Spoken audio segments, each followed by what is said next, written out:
Buenos días. Hoy es lunes 22 de diciembre del año 2025. Este programa lo prometí a mis dos últimos suscriptores que los conocí en la calle en forma accidental y al entablar plática me preguntaron cómo estaba eso de las elecciones en Honduras. Yo les di mi dirección de canal, les dije que estuvieran pendientes porque iba a dar respuesta por este medio.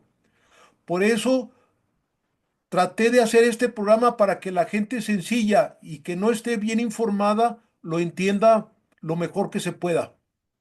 Gracias por su comprensión. Este programa está dividido en tres partes. La primera narra los hechos del año 2026 hasta unos días antes del 30 de noviembre del 2025, que es cuando se celebran las elecciones presidenciales en Honduras. La segunda parte va de unos días antes de las elecciones presidenciales al 30 de noviembre del 2025, hasta nuestros días. Pero aquí se hace un análisis de las últimas elecciones en Argentina y en la ciudad de Nueva York. ¿Por qué?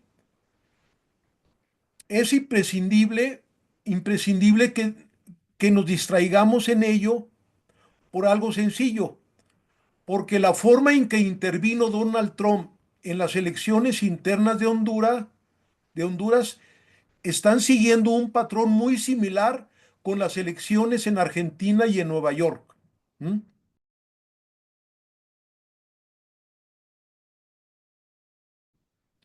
Bueno, a finales del año 2025, el esposo de la actual presidenta de Honduras, el izquierdista Manuel Zelaya, conocido con el apoyo de Mel Zelaya, compite para las elecciones presidenciales por el Partido Liberal y triunfa con amplia ventaja sobre su adversario.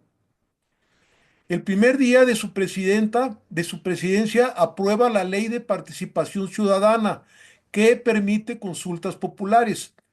Esto es idéntico a la consulta popular instaurada el sexenio pasado en nuestro país y que son para que la gente decida sobre las principales cuestiones nacionales. ¿Con qué fin? De reforzar la democracia participativa. Bueno, coloca de entre sus logros, coloca a Honduras en el primer rango de las naciones con crecimiento económico fuerte de la región y con tasa de inflación más baja de los últimos 15 años. En 2027 lanza un programa de protección de los bosques. El salario mínimo aumenta de un 11% en 2007 y un 60% en el 2008. En el 2009, el presidente Zelaya propone una consulta popular para el mes de junio sobre la posible elección de una asamblea constituyente, con el fin de modificar la Constitución de 1981. En caso de respuesta positiva, se agregaría una cuarta urna en las elecciones de noviembre del 2009 para ratificar la voluntad popular.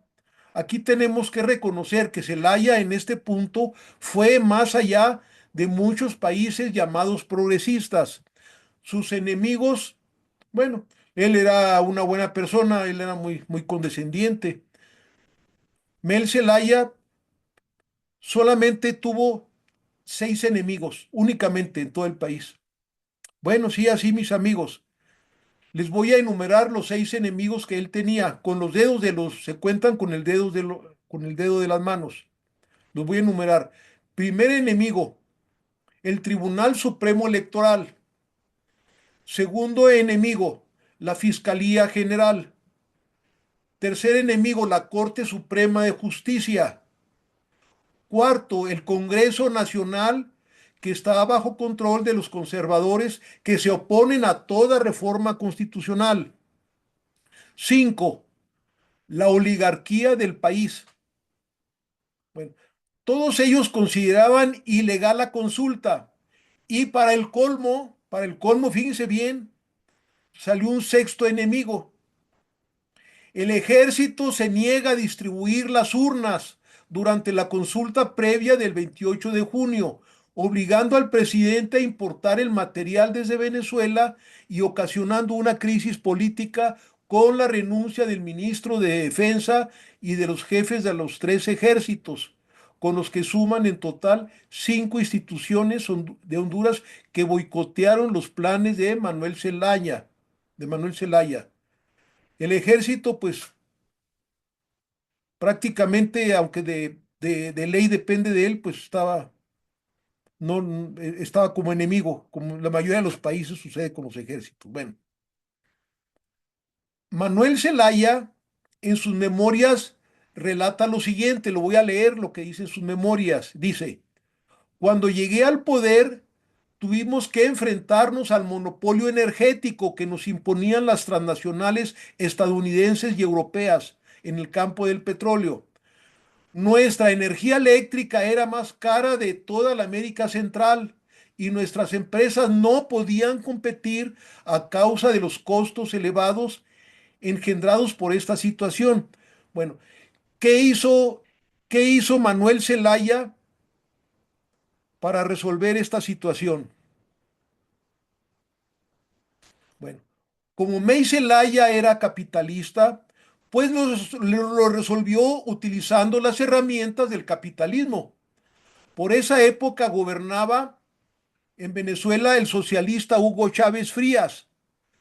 Y como todavía Estados Unidos no bloqueaba económicamente a ese país, como lo hace y lo sigue haciendo con Cuba, pues Venezuela producía más de 3 millones de barriles diarios de petróleo y fundó con otras naciones del área el Petrocaribe, con el fin de comercializar con esas naciones. Aquí es cuando May Zelaya se une a Petrocaribe con el fin de comprar a Venezuela petróleo a cambio de productos agrícolas. ¿Y qué pasó? Bueno, pues que las multinacionales petroleras estadounidenses y europeas declararon la guerra a May Zelaya y lo calificaron de enemigo del sector privado.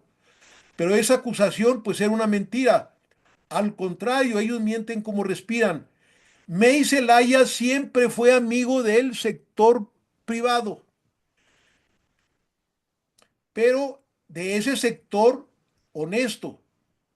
privado honesto. Y sí, realmente sí fue enemigo, pero del sector privado mafioso, que formaron el monopolio del petróleo. Los defensores del capitalismo, ¿verdad? Los defensores dicen lo siguiente, dicen, en un mundo libre, pues tú me compras, yo te vendo, tú me compras, pues eso hizo May Zelaya con el petróleo. Ahora bien, es sano que los competidores luchen entre ellos para que los más capaces vendan más barato para arrebatar el mercado a su competidor, ¿verdad? Bueno, y así se beneficia. Y luego el consumidor también se beneficia. ¿Por qué? Porque tiene la oportunidad de comprar al que vende más barato. Bueno, pues de esta forma, mis amigos, ahí hubo una competencia. Por un lado estaban las compañías petroleras venezolanas y por el otro lado, pues estaba la compañía petrolera de los estadounidenses y de los europeos, ¿verdad? Bueno, pues de esta forma, Honduras prefirió comprar mejor a Venezuela porque vendía más barato y además tenía muy bajos intereses a pagar a largo plazo. Y la gente consumidora del pueblo, pues se benefició, compró la gasolina más económica, los recibos de energía eléctrica ya llegaban mucho más baratos, ¿eh? Bueno, entonces, ¿cómo quedó la cosa? A ver, vamos a ver cómo quedó. Entonces, aquí, ¿quién es el comunista y quién es el verdadero capitalista? Esa es la situación. Bueno, pues la respuesta es muy clara. La respuesta es muy clara, que es Honduras. Honduras viene siendo el que su comportamiento siempre fue como capitalista por la forma de comerciar con los países. Pero ¿qué pasó al poco tiempo? ¿Qué sucedió? Bueno, Pues que si presentó un diferendo entre los Estados Unidos y May Zelaya. Diferendo, fíjense bien, diferendo que ello desembocó en el golpe de Estado en junio del 2009, que puso término a la legalidad constitucional y rompió por la fuerza el mandato que el pueblo había confiado en Manuel Zelaya. Vamos a ver, ¿eh? Vamos a ver cómo en el golpe de Estado, cómo a sus seguidores que lo querían mucho, lo sumaron por sorpresa. Su respuesta, su indignación y su respuesta es caótica, sin articulación alguna. Vamos a ver ahorita cómo el día del golpe, la gente indignada y muy impotente, rabiosa, utilizaban sus propias manos como arma para enfrentarse a los golpistas, a los soldados, ¿eh? Vamos a ver. Hoy se cumple un año del golpe cívico-militar que derrocó en Honduras a Manuel Zelaya. Calma, calma, calma, calma, bro. ¡Basura!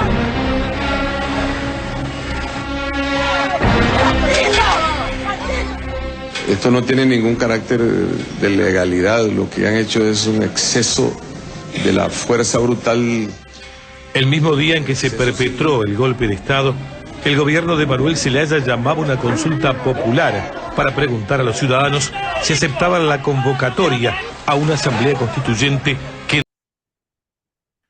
En este caso, en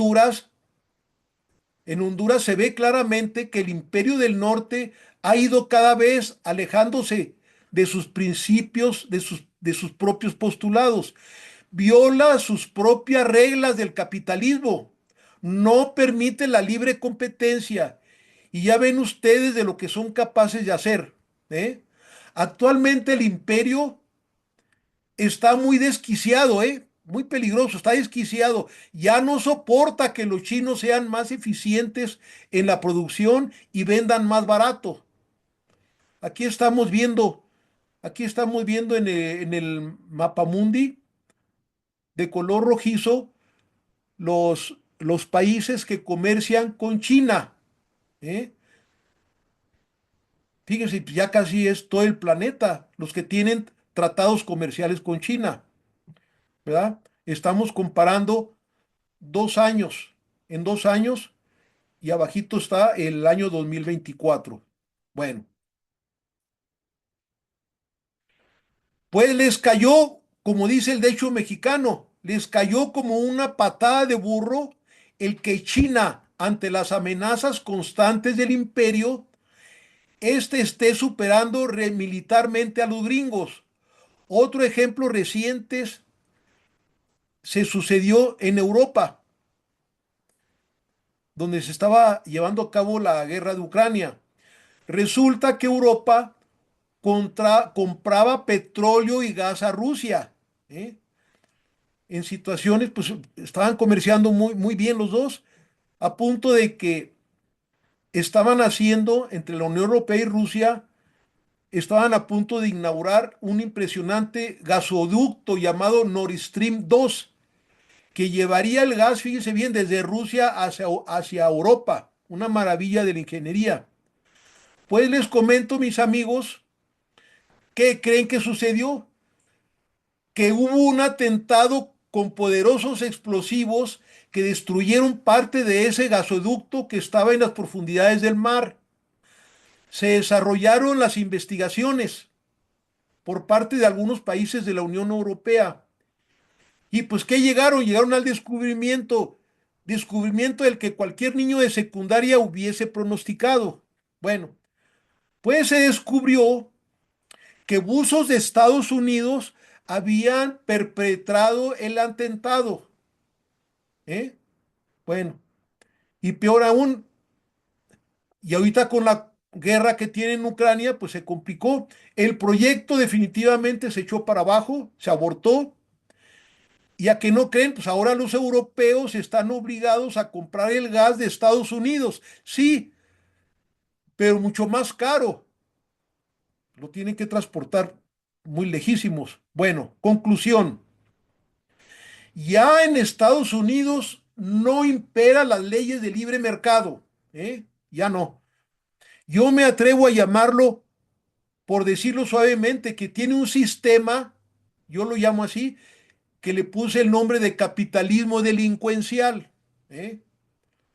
Pero para decirlo con palabras más crudas, ellos se han convertido en unos verdaderos delincuentes, gobernados por una pandilla de psicópatas que amenazan la paz mundial y la sobrevivencia del ser humano en este planeta, ¿eh? Está en marcha un proceso de cambio en América Latina. El coraje del presidente Zelaya no tiene parangón. Esta es la parte de atrás de la casa del presidente Manuel Zelaya. Los impactos de balas que pueden observar en esta puerta. El 28 de junio del año 2009, un comando militar irrumpió en la casa de Zelaya. A punta de fusil, lo secuestró y trasladó a Costa Rica. Como en los años 80, entre las caras visibles del golpe se encontraban el ex embajador de Estados Unidos en Tegucigalpa, conocido como el virrey de Honduras, John Negroponte. Hoy, asesor de Hillary Clinton, y Bill Joya, oscuro personaje de la contra nicaragüense y acusado de violaciones a los derechos humanos. El Frente Nacional de Resistencia contra el golpe, perseguido por el gobierno de facto de Micheletti, acusó al embajador de Estados Unidos como uno de los autores intelectuales del golpe.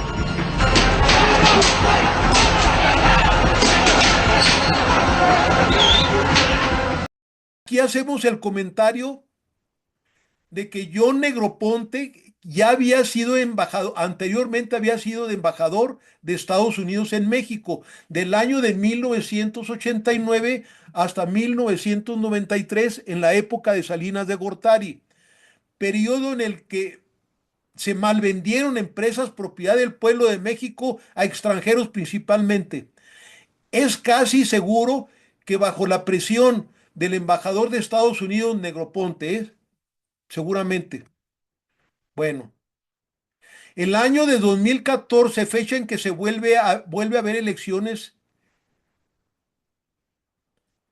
en Honduras, Xiomara Castro, esposa del depuesto Manuel Zelaya, se presenta como candidata en las elecciones en las que pierde ante el candidato Juan Orlando Hernández. Grábense bien este nombre, Juan Orlando Hernández, que pertenece al Partido Nacional. Mejor dicho, el Partido Nacional pertenece a Orlando Hernández, es un mafioso. Bueno, pues bien, Xiomara Castro queda en segundo lugar con el 28.8% de votos, mientras que Juan Orlando Hernández obtuvo el 36.9%. Juan Orlando Hernández durante su mandato gobernó con mano muy dura, fue muy cruel, convirtió a Honduras en un narcoestado, y fue esto tan evidente que se ganó el repudio de todas las clases sociales de Honduras, de todos, trabajadores de las clases medias e incluso las clases altas también lo repudiaban, ¿eh? Bueno, en el año de 2017 se tenían que volver a celebrar elecciones presidenciales, según la ley hondureña. Duran 4 años los mandatos. Bueno, pues tenía que concluir su mandato, y este mafioso Orlando Hernández, violando la ley y con argucias leguleyas, usurpó el poder y se quedó hasta finales del año 2021.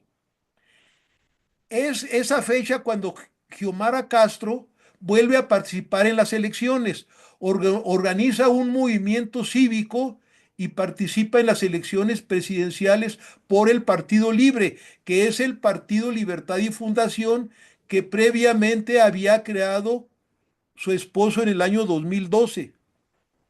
Bueno, elecciones en las que resulta ganadora con más del 50% de los votos, la señora Castro. Hasta el día de hoy es presidenta de Honduras y la han dejado gobernar a pesar de tener el control de solo y únicamente el poder ejecutivo, porque todos los demás poderes, al igual que a su esposo, le sucedió, estaban en su contra. e incluso el ejército estaba fuera de su control. Bueno, y al parecer, según los sucesos actuales,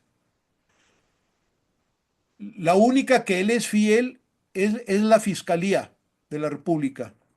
Bueno, Xiomara Castro inició su presidencia en un contexto de crisis económica con una inflación del 10%, índice de pobreza al 73%, que era el más alto en 20 años, y una elevada inmigración a Estados Unidos. En enero del 2023, un año después de su toma de posesión, su índice de popularidad subió, ya era del 63%, uno de los más altos de América Latina. En un intento por combatir la pobreza, Castro anunció durante su toma de posesión que las familias más pobres, aquellos que consumieran menos de 150 kilowatts hora al mes de electricidad, dejarían de pagar la factura de luz. El coste adicional, ¿quién lo pagaría? Fíjese bien, pues lo pagarían los mayores consumidores asumiendo un recargo en sus facturas. Además, Castro también anunció que su gobierno enviaría un decreto al Congreso Nacional de Honduras para lograr un subsidio a los combustibles y prometió que no más concesiones en la explotación de ríos, cuencas hidrográficas y parques nacionales, ¿eh? Fuera el saqueo. Bueno, terminará su mandato en la segunda quincena del año de 2026. ¿Mm? Bueno,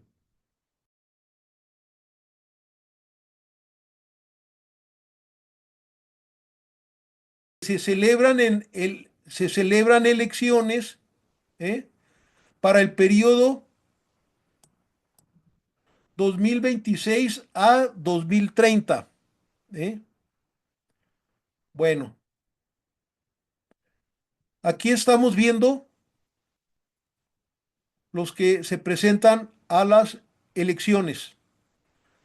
Compiten una candidata de izquierda, que la ven por orden, y dos candidatos de derecha, que los ven aparte. Ahí están, ahí lo están viendo.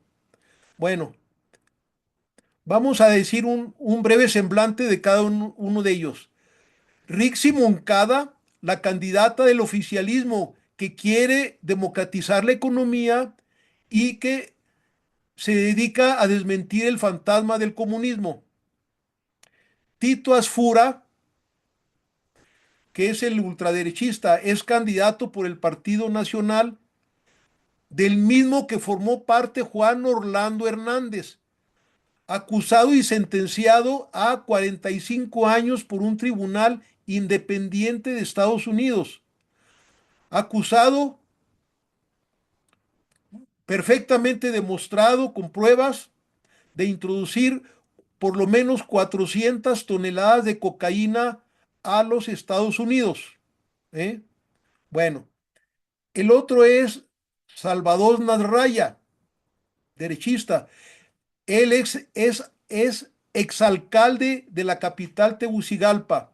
Fue acusado por la fiscalía, fíjese bien, fue acusado anteriormente de abuso de autoridad, de fraude, malversación de caudales públicos, falsificación de documentos y lavado de activos. ¿Eh? Bueno, vamos a ver aquí. Mucho ojo, ¿eh? Aquí hay que tener mucho ojo. Ya hasta este momento ya ha pasado la era de los golpes de estado violentos en América Latina para quitar a gobiernos incómodos. Los líderes de los movimientos sociales se tienen ya que actualizar. Ahora el imperio ya cambió de estrategia, ¿eh? Últimamente ya cambió de estrategia, cuidado.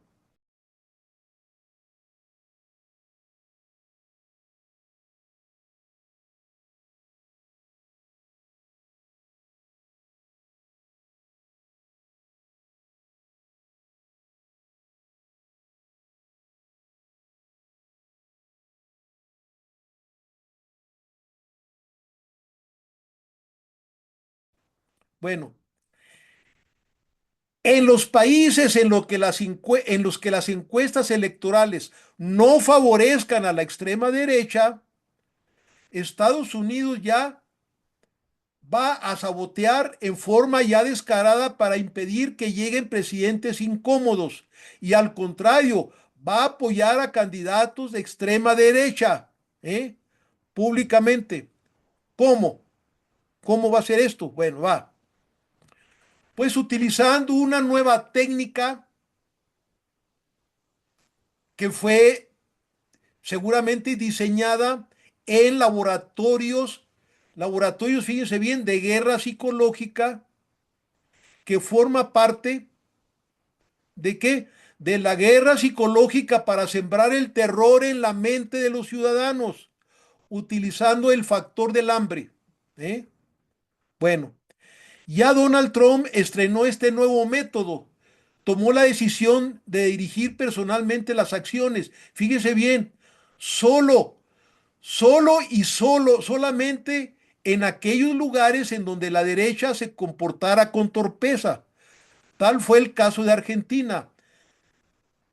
Después sucedió lo mismo en la ciudad de Nueva York y ahora en Honduras. Bueno, la nueva técnica de manipulación mental tiene variantes de acuerdo al país en el que se va a aplicar. Bueno, vamos a comenzar. En Argentina la técnica sí tuvo éxito. En las elecciones intermedias para el Congreso, ahí, ahí le urgía a Estados Unidos que ganara la derecha, pues los candidatos de izquierda al Senado eran favoritos para obtener el triunfo. La gente estaba ya muy inconforme con la presidencia de Milley, que es aliado de Donald Trump, que no llegaba a resolver la crisis económica a pesar del auxilio de 20.000 millones de dólares que Estados Unidos invirtió para respaldar la moneda argentina. Milley en ese entonces ya había solicitado otro préstamo a Estados Unidos de otros 20.000 millones de dólares para sortear la crisis. Es cuando Donald Trump aprovecha 1 o 2 días antes de las elecciones en Argentina, lanzó esta amenaza.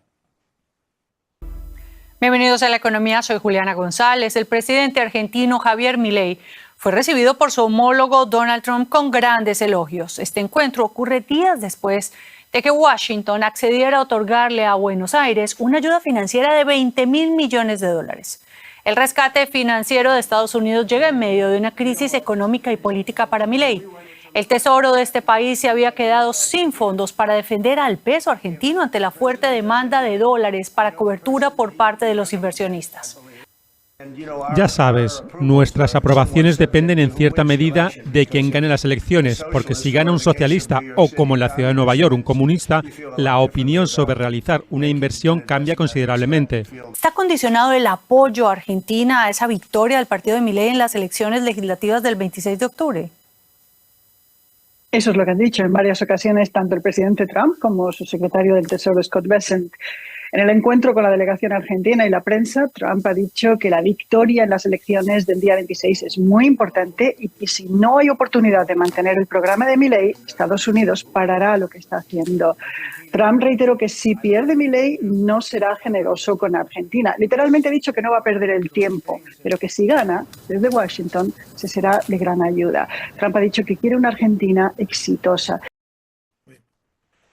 Bueno, pues la gente de Argentina, acostumbrada a las crisis agudas financieras de los presidentes anteriores, incluido el último gobierno peronista, la gente entró en pánico de que se agudizara la crisis y la gente confió en las palabras de Trump, que si ganaba el partido de Milley, pues iba a liberar el préstamo.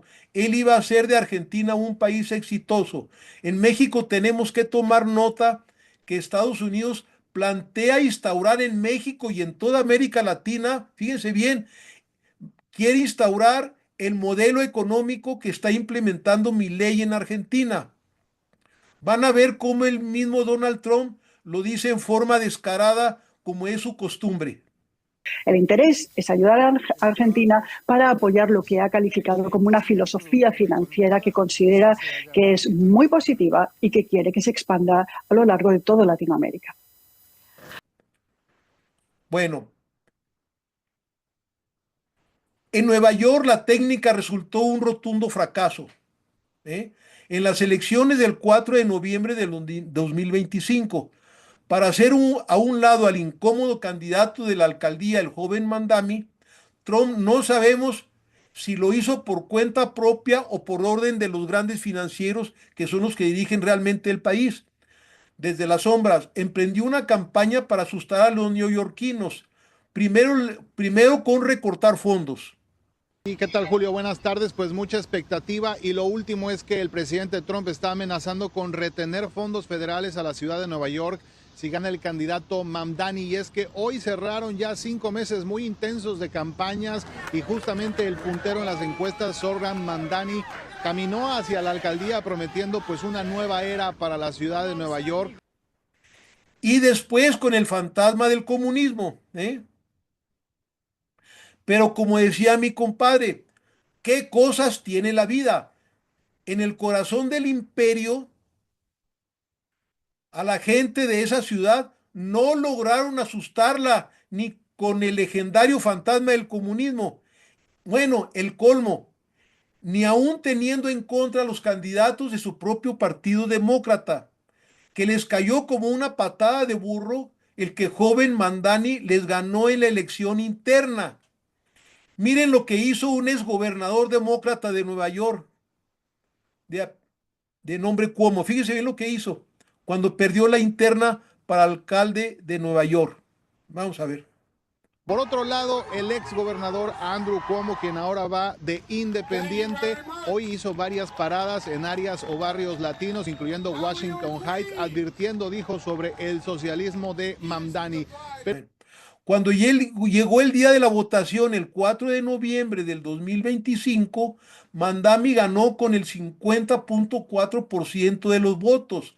Aquí vamos a ver por qué los seguidores de Trump, que lo quieren mucho, ¿por qué lo quieren mucho? Pues porque es muy sincero. Bueno, pero en este caso se esperaba otra cosa, se esperaba, como es costumbre diplomática, que el presidente, por cortesía, tenía que felicitar a su contrincante ideológico por su triunfo. Pues no, no. Adivinen qué palabras tuvo el presidente para el ganador. Pues ninguna, absolutamente ninguna. Ah, pero sí tuvo palabras para el pueblo, sí tuvo palabras para la ciudad de Nueva York. Pues mis amigos no lo van a creer. ¿Qué hizo? Pues que este bárbaro le echó a la ciudad de Nueva York la maldición gitana, ¿eh?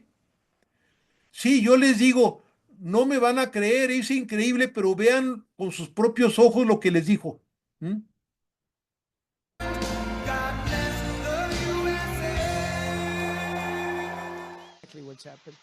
If you want to see what congressional Democrats wish to do to America, just look at the result of yesterday's election in New York, where their party installed a communist as the mayor of the largest city in the nation.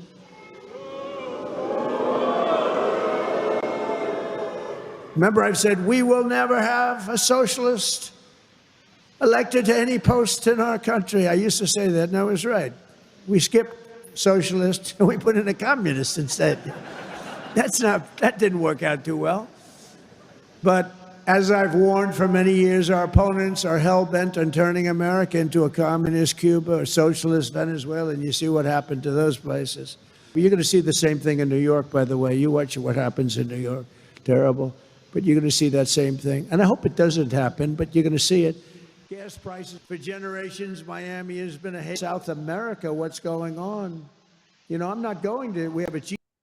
Bueno, hace como unos 10 años, en México, en el medio rural, la gente vivía con el temor al comunismo. Pero ahora ya cambió. Y ahora, como dicen ellos mismos, los mismos rancheros dicen, ya no nos asustan con el petate del muerto, ¿verdad? Por ello, la oligarquía perdió base electoral en ese sector.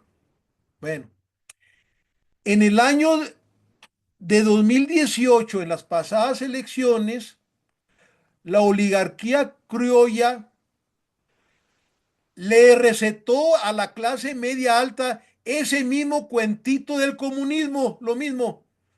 ¿Ya que no creen ustedes qué pasó? Pues que esa gente de clase media alta, acomodada con cierto poder adquisitivo, pues que son gentes de entendimiento, viajan por el mundo, tienen acceso a la cultura, acceso a la información. Pues no, algo realmente increíble, como dice el dicho mexicano, ¿qué cosas tiene la vida? Pues resulta que se tragaron se tragaron el cuento. Todavía hasta el día de hoy siguen esperando con temor a que el nuevo gobierno les confisque sus casas y se las entregue a vagos que no trabajan. Y no se han curado del síndrome, ¿verdad? No se han curado del síndrome. ¿Qué síndrome tiene? Se les quedó ese síndrome de vamos a estar como Cuba o Venezuela, ¿eh? Pues no ha pasado. Ahí hay unas manifestaciones, hasta se juntan para protegerse entre ellos y ahí los van. Ya saben ustedes quiénes son los que están ahí en la fotografía. Bueno. Las elecciones presidenciales del 30 de noviembre del 2025 en Honduras se repitió la misma técnica. ¿Debido a qué? Pues que la oligarquía de esa nación fue muy torpe, incapaz de elegir correctamente a sus candidatos a la presidencia. Eligió a 2 candidatos de derecha. Uno tenía abultadas acusaciones de fraude, malversación de fondos, etc. El segundo porque era candidato del Partido Nacional, cuyo dueño es Juan Orlando Hernández, quien a todas luces era conocido como un mafioso narcotraficante. Bueno, la candidata de la izquierda, Rixi Moncada, era la favorita para ganar por el buen desempeño de la presidenta izquierdista de Honduras, la señora Castro. Bueno, en fin, Rixi Moncada compite contra otros 2 candidatos, uno de derecha y el otro es de extrema derecha. Bueno, ya lo dije. Pero el resultado es incierto, porque las elecciones ahorita están en pleno desarrollo, pero vamos a descubrir la variante de esta guerra psicológica. ¿Qué variante tiene en el caso de Honduras? Bueno, vamos a ver. En este caso, la amenaza de Trump fue similar, pero tuvo una variante.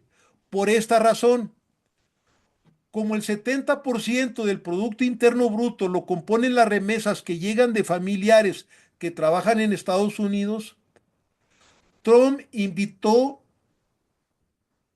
a que votaran por el candidato Tito Asfura, pero amenazó que si llegaba a perder, entonces iba a grabar, fíjense bien, iba a grabar con un alto impuesto a las remesas que llegaban de Estados Unidos. Y aparte iba a cortar, decía, una supuesta ayuda financiera a Honduras. Pues bien, ahí la gente es muy pobre y mucha gente dependía de esas remesas. Pues entró en pánico. Mucha gente come de las remesas, que por cierto no las regala Estados Unidos. Esas remesas son producto del esfuerzo y sudor de los inmigrantes hondureños, ¿eh? En vísperas de la votación, Trump advirtió que si Asfura pierde, Washington no malgastará dinero en la empobrecida nación centroamericana. La amenaza del presidente estadounidense no es poca cosa en un país ultradependiente de Estados Unidos, con 60% de sus 11 millones de habitantes en la pobreza y un 27% de su PIB alimentado por las remesas de la migración. El mandatario republicano considera a Asfura el único verdadero amigo de la libertad, mientras que a Moncada la tachó de comunista que idolatra a Fidel Castro, y a Nasrallah, ex aliado del Partido Libre, de casi comunista poco confiable. Elevando su apuesta por Asfura, Trump anunció el viernes que indultará al expresidente hondureño Juan Orlando Hernández, antiguo líder del Partido Nacional, condenado en 2024 a 45 años de cárcel por narcotráfico en Estados Unidos. Asfura, quien busca la presidencia por segunda vez tras perder en 2021 contra Castro, dijo a la AFP que no tiene ningún vínculo con Hernández y que el respaldo de Trump puede traer beneficios económicos y migratorios al país. Es el hombre más informado del mundo y si él tiene información cómo están las cosas en Honduras, es un criterio personal el que él lo dijo ahí y yo simplemente lo respeto y yo lo miro en el beneficio que puede traer a Honduras y a cada hondureño. Moncada denunció el domingo que el perdón a este capo de la droga fue tramitado por las élites políticas y económicas locales ante el mal desempeño de sus candidatos. Los propios expertos no han podido medir el porcentaje de la gente que cambió el sentido de su voto. El cómo se ha desarrollado hasta el momento la votación se ha tornado muy compleja. Ya tienen 22 días que se celebraron las elecciones y todavía no hay un ganador. Los que dirigen el Consejo Electoral, fíjese qué chistoso, los que dirigen el Consejo Electoral lo componen los mismos miembros de los partidos contendientes y sus decisiones no son independientes. Es decir, que estos cabecillas son jugadores y a la vez son árbitros del proceso electoral. Fíjense más que estupidez. Bueno, la historia de cómo se está desarrollando el proceso electoral se ha convertido en un verdadero galimatías o nudo georgiano. O como dice el dicho popular, se les hizo bolas el engrudo. El próximo fin de semana abordaré este tema. Tal vez para entonces ya haya un ganador oficial. Bueno, gracias por su atención. Feliz Navidad a todos y nos vemos hasta la próxima. Gracias.